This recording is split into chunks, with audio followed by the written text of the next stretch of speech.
Hey everyone, welcome back for another deep dive.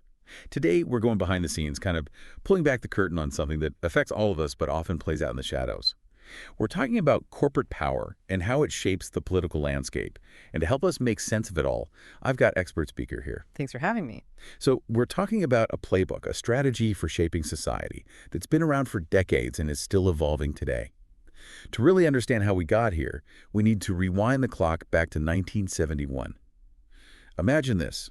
A corporate lawyer, Lewis Powell, who later became a Supreme Court justice, interesting little tidbit there, writes this memo. This memo becomes a blueprint, a guide for corporations to gain more, let's call it leverage. This is the Powell Memo, a pretty fascinating piece of history. It really is. So what's the context here? What prompted this memo in the first place? Well, you got to remember, the late 60s, early 70s were an interesting time. You had this surge in activism, consumer protection laws were gaining traction, environmental regulations were starting to emerge, and corporations, well, some of them saw this as a threat. I bet they did. The Powell Memo was a direct response to this, a call to action for corporations to, push back. A call to action. Okay, I'm hooked. What did this playbook actually say? Essentially, it laid out a long-term strategy, a multi-pronged approach to shifting the balance of power back in favor of corporations. Sounds a little ominous. It was about influence, shaping the playing field. We're talking influencing the courts, shaping public opinion through media, even controlling academia. The goal was to create a system where corporate interests had more sway. Wow, talk about a power play. It's like they were playing chess while everyone else was playing checkers. But here's what really gets me. This wasn't just some temporary tactic. We're talking strategies that are still very much in play today, right? Well, absolutely. The fingerprints of the Powell Memo are everywhere. Just look at the influence of corporate lobbying, where huge amounts of money are funneled into swaying political decisions. Right. Or the way certain industries will fund research that just happens to support their agendas, for the sake of objectivity. Yeah. And then there's the rise of think tanks, these organizations that present themselves as neutral but often have ties to, shall we say, interested parties. It's like this memo from the 70s basically created the playbook for how corporations could shape policies and public discourse, even decades later, to benefit themselves. It's a long game. Hold on, because it gets even wilder. Fast forward a few decades, and we get to something called Project 2025. This isn't some sci-fi movie plot, folks. This is real and happening right now. Very real. Basically, you have conservative think tanks with the Heritage Foundation as a major player, and they've created this incredibly detailed plan for a future Republican administration. And what's fascinating is this isn't just a wish list of policy ideas. It's like a detailed blueprint with specific goals and actions. Are we talking about a full-blown government overhaul? You could say that. Project 2025 outlines a strategy to completely reshape the role of government. Imagine widespread deregulation across multiple industries, shrinking federal agencies, and strategically appointing judges who are sympathetic to a certain ideology. It's about fundamentally shifting how power operates. So we're talking about a total system makeover, not just tweaking things around the edges. Exactly. This is where it gets really interesting. Wait a minute. We have this playbook from the 70s, the Powell Memo, and this strikingly similar plan for the future, Project 2025. Yeah. It makes you wonder, is there a connection? Are we seeing a pattern here? That's the million-dollar question, isn't it? And I wouldn't say it's a coincidence. All right, so we've been going pretty deep on the Powell Memo and Project 2025. Yeah. And some people might be thinking like, okay, but what does this have to do with me? Why should I care about any of this? Well, that's the key question, right? It's easy to get lost in the weeds when you're talking about these long-term strategies and, all the ins and outs of politics. But here's the thing. This isn't some abstract political science lecture. This stuff has real-world consequences for all of us. Exactly. Let's bring this down to earth a bit. Give me an example. How could these strategies actually play out in, my everyday life? Okay, well, let's take the internet, for example.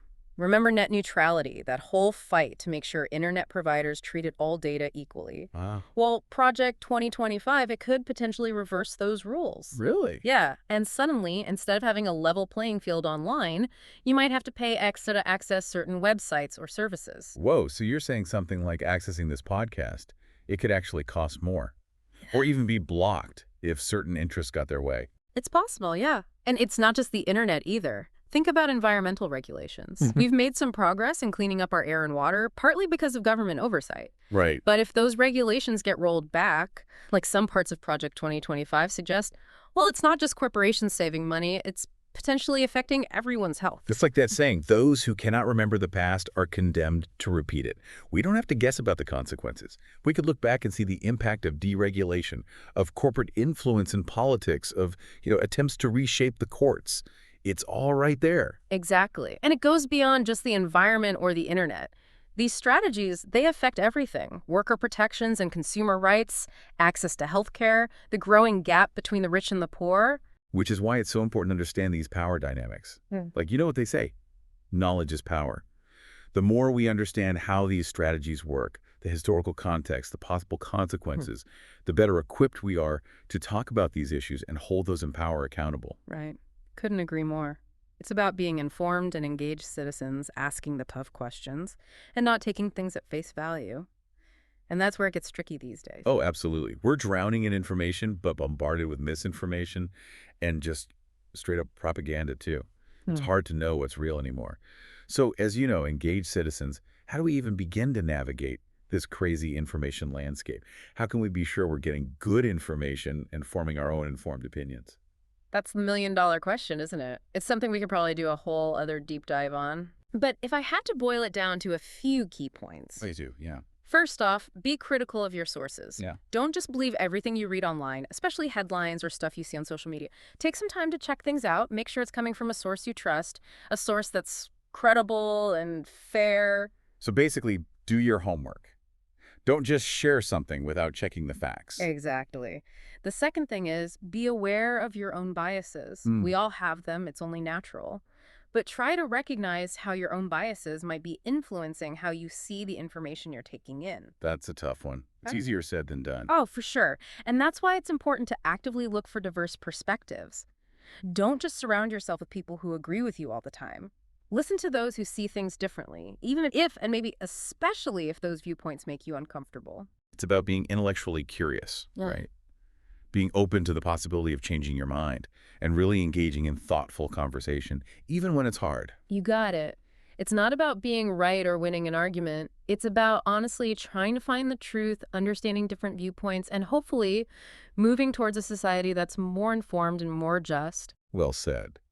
Now, we've covered a lot of ground here, and I'm not going to lie, it can feel kind of overwhelming. Before we wrap things up, I want to come back to something we touched on earlier, this idea of the power of awareness. It can be easy to feel powerless when we're dealing with such massive systemic issues. So if our listeners take away just one thing from our deep dive today, what should it be? That's a big question. And honestly, it's something I struggle with too. It's easy to feel overwhelmed, kind of insignificant even, when we're talking about these forces that just seem so much bigger than any one of us. Yeah, I get that. It can definitely feel that way. But here's the thing about awareness. It's the first step. It's huge. When you understand the game, the history, the what-ifs, that understanding is powerful in itself. It changes how you see things, how you make decisions, how you talk about these issues. So it's not just about knowing there's a problem. It's about what we do with that knowledge, right? Yeah. Like taking that awareness and turning it into action. Exactly. And action can look like a lot of different things. It could be supporting organizations that share your values, contacting your representatives, even just talking to your friends and family about these issues, or just continuing to learn and dig deeper yourself. The point is, awareness isn't passive. It's like an invitation to get involved.